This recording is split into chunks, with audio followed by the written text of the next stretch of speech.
பரோட்டானா யாருக்கு தான் பிடிக்காது? நல்லா எண்ணெய் எல்லாம் மிதக்க மிதக்க இருக்க அந்த சிவப்பு கலர் சால்னாவை ஊற்றி சாப்பிட்டா தான் அந்த பரோட்டாக்கே ஒரு உயிர் வரும். அதே சால்னா கடையில் கிடைக்கிற டேஸ்ட்டில் எப்படி சரின்னு சொல்லி பார்க்கலாம்.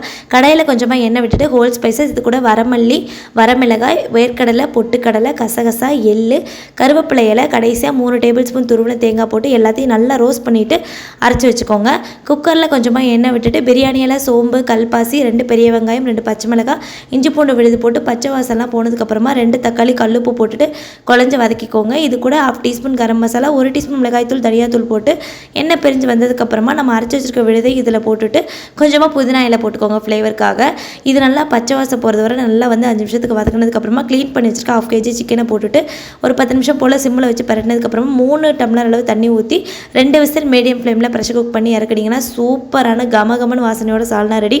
கண்டிப்பாக ட்ரை பண்ணிவிட்டு எப்படி வந்துச்சு அப்படின்றத மறக்காமல் கமெண்ட்டில் சொல்லுங்கள். பாய்.